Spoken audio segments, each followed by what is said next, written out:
Hey everyone, and welcome to What Did I Miss? Where today I'll be breaking down the 4th episode of the last season of Better Call Saul, titled Hit and Run. After last week's shocking and emotionally draining episode, I think this entry was a bit of a palate cleanser to get the audience ready for the rest of the season. But after watching it, I do have a theory now about how Kim's final arc will go and how it will be tied to another character that has been hanging around since the first season of the show. But first I want to say thank you for clicking on this video, and an extra special thank you if you also checked out my video last week about Better Call Saul, which turned out to be one of the most popular videos that I've ever put out. I truly am grateful for the support and the nice comments, and as always, if you want to continue to support this small channel, you can leave a like on the video, and if you have not done so yet, please subscribe for future videos.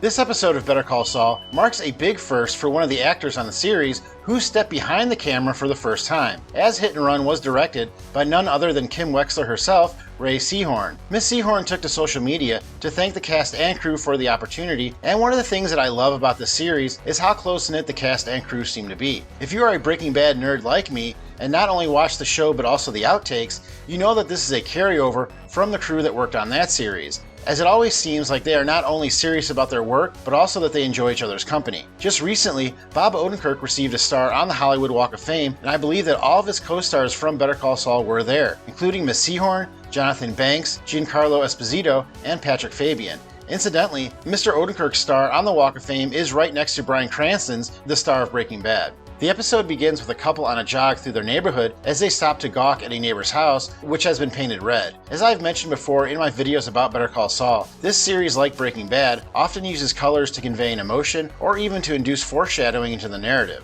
Red was one of the most often used colors on Breaking Bad, as it was the main color that Jesse Pinkman was shown to be wearing, and was mostly used to depict characters that are associated with murder, aggression, violence, and criminality. In this case, I think that is a symbol of how this couple is associated with Gus Fring, and how even in this quiet neighborhood, a very dangerous man lurks.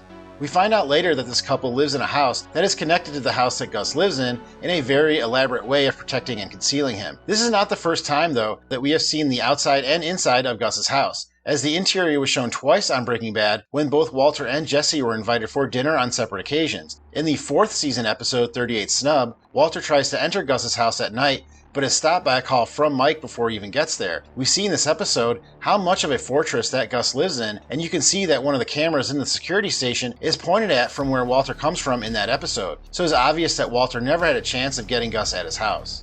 After the intro, we see that Howard is at a therapy session and discusses his troubled relationship with his wife. It is interesting that after the death of Chuck, that Howard is still a character on this series, and now it seems that his life is about to get even worse with Saul and Kim working against him. This really makes me think that Howard will have something to do with whatever happens to Kim this season that makes her disappear. Of course, Lalo is still alive, and I will discuss his arc a bit later, but honestly I don't think that Kim and Saul are high on Lalo's revenge list right now. So if something is going to happen to Kim, which is very likely since she is never seen or discussed on Breaking Bad, then it is going to happen because of another character. Gus has no reason to go after Kim, and even in this episode, we see that Mike is looking out for them. Barring an act of God, the only character left that could have a reason to hurt Saul and Kim is Howard. If their plan is enough to destroy Howard's career, which also has an effect on his already troubled personal life, then this could make Howard a very dangerous man who believes that he has nothing left to lose. One clue that this may be on the horizon is that during the session, Howard is telling his therapist about a dream he had in which he is lost in an airport with another man. I did have a dream. Look over the old man's ticket, and it's clearly an international flight. So we searched for his gate number, but all the signs are in a language I can't read. Airport dreams are usually interpreted as the person being lost in their current life and possibly ready to embark on a big change that will give them clarity. If Howard decides that his problems stem from Saul and Kim, he may try to fight back to regain control over his own life. As Howard enters the session, we see Saul dressed up to look like him as he steals his car. This is not the first time that Saul has tried to appear like Howard, as in the first season episode Hero, then Jimmy created a billboard that was a deliberate attempt to copy the HHM logo design and included a picture of him that looked very much like Howard. Coincidentally, that episode was the first time that the alias Saul Goodman was used canonically. Saul then takes Howard's car to the Crossroads Motel and picks up a prostitute there. The motel is also known as the Crystal Palace and was introduced in the first season Breaking Bad episode And the Bags in the River. In one scene in that episode, Hank takes Walter Jr. there to show him the effects of drug use after his Aunt Marie suspects that he is smoking pot. The prostitute that Saul picks up is also introduced in that same episode of Breaking Bad and is named Wendy. She only appeared in 3 episodes of that series, but was an associate of Jesse who helped him on more than one occasion. In this appearance on Better Call Saul, she tells him that she needs to get her root beer, and in the Breaking Bad episode Bit by a Dead Bee, she also requested a root beer from Hank while he was interrogating her. Kim and Saul are able to pull off their plan to defame Howard by having Saul as Howard throw Wendy out of Howard's car in front of Clifford, Maine. The plan is almost foiled when Saul is not able to park in the same spot at Howard's therapist's office and has to improvise. I thought that this sequence was very funny, and I was almost sure that the show was going to reveal that the person who parked in that space was Ken, a recurring character from both Breaking Bad and Better Call Saul, who is definitely the kind of person that would move a cone. This is not the first time that Saul has embarrassed Howard in front of Clifford, Maine, and used prostitutes to do it. As in the 5th season episode Wexler vs. Goodman, Saul had 2 prostitutes accost Howard while he was at lunch with Cliff. When Kim drops off Wendy, Wendy notices a car waiting there, and she calls them 5-0. 5-0 is also the title of the only Better Call Saul episode in which Kim Wexler does not appear. The next day at the courthouse, Saul gets the cold shoulder from everyone there as they know that he helped Lalo Salamanca get out on bail. Saul gets the opposite treatment though in regards to his clients, as now he is so busy that there are people waiting for him at the nail salon, which he refers to as his satellite office. I think that this is a big turn for Jimmy as Saul, since he started out representing old people who were getting taken advantage of, and now he is being sought out by criminals to represent them. It appears that this is his Breaking Bad moment, and that he has passed into a situation that there is no going back from. At Kim's satellite office at the El Camino dining room, she notices a car outside that she believes is following her. When she confronts the men inside, they refuse to reveal who they are and simply drive off. We later learn that these guys are actually Mike's guys, but I had a feeling about that after the scene, since they are both dressed in the same style of jacket that all of Mike's guys seem to wear. That is a great outfit. How much do clothes cost in the Matrix? Also, after Kim threatens to report their plates, they drive off, and this was the same way that Tyrus reacted after Walter called the cops on him in the Breaking Bad 4th season episode titled Bug. Later in that episode, Mike reveals to Walter that it was he who put Tyrus outside Hank's house to watch him, similar to how he puts guys on Kim to watch her. When Saul arrives at his satellite office, one of his new clients is named Spooge. This character first appeared in the Breaking Bad 2nd season episode Breakage and stole from Skinny Pete, which made Jesse go after him and his old lady. This led to him having his head smashed in by his old lady in the next episode, Peekaboo. In case you are wondering, in the lifetime of these shows, this season of Better Call Saul is set in the year 2004, and when we last saw Spooge on Breaking Bad, it was 2008.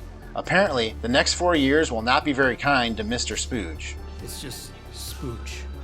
Back at the El Camino dining room, a man asks him to sit down and talk with him that turns out to be Mike. Although both characters have been appearing on Better Call Saul since the first episode, this is the first scene that they have ever shared together. Mike reveals that they believe that Lalo is still alive and that this is why he has people watching them in case Lalo makes a move. Kim tells him that she realizes that he is the same man who helped Jimmy last season in the desert during the episode titled Bagman, and that he also used to be the parking attendant at the courthouse, which is the job Mike had at the start of the series before he began working for Gus. Next we see Gus arriving home and then moving through a secret passage to the other house that the couple seen in the intro is supposed to be living at. Gus changes his clothes before he goes over to the other house, and since the first time we met Gus, he is known for changing his clothes each time he does something in the criminal world. Mike and him discuss their current situation and the fact that after 2 weeks Lalo has not been found. In the last episode, Lalo told Hector that he was going after Gus without the cartel or anyone else's help. So it begs the question, where is Lalo? Lalo was very close last season to figuring out Gus's plan for the meth factory underneath the laundry, so it was probable that he will still be pursuing that avenue to get back at him. But from watching Breaking Bad, we know that the lab does get constructed, so if this is the case, then we know Lalo's plan doesn't work. I think that another character may be brought into this equation, and that is Gale Bedecker. At this point, Gus believes that Gale will be the cook running his super lab and has been grooming him for this since Gale was in college. In Breaking Bad, Gus takes on Walter to work with Gale only because the purity of his product is so outstanding, but Walter is still a high school chemistry teacher at this point and will not break bad for a few more years. Honestly, it is a sad irony that Gus only hired Walter after Gale recommended that he did after he tested his product, and in the end, this is what kills them both. I have a feeling that Lalo will not only learn about the lab and Gus's plans, but also about Gale and choose to go after him instead. Again, since Gale is on Breaking Bad, we know that Lalo will fail. This would be a cool way to foreshadow Gale's eventual demise, as Walter sends Jesse to kill Gale in an effort to save their own lives in the 3rd season episode titled Full Measure. If you recall, Gale lived on Juan Tabo Boulevard, and in this episode of Better Call Saul, his satellite office at the nail salon is also said to be on Juan Tabo Boulevard. Later that night, Saul meets Kim at what will be the site of his office that we see on Breaking Bad. Saul's finished office had a large blow-up of the Statue of Liberty, and earlier this season, we saw a large blow-up of the Statue of Liberty outside the Kettleman's office, so it'll be interesting to see how Saul gets that away from them. After Kim and Saul decide that Saul should rent it, they leave to eat at a restaurant called Taco Cabeza. This restaurant is referenced in this scene from Breaking Bad in the episode titled A No Rough Stuff Type Deal. So where do you transact your business? Enlighten me. I don't know, how about Taco Cabeza? Half the deals I've ever done went down at Taco Cabeza. Well, that was everything I saw, but let me know in the comments if I missed anything. Thank you very much for watching this video. Please hit that like button if you have enjoyed it, and I will see you next time on What Did I Miss? Capaperas dalla fai e che veramente soffro dei. Mi soffro dei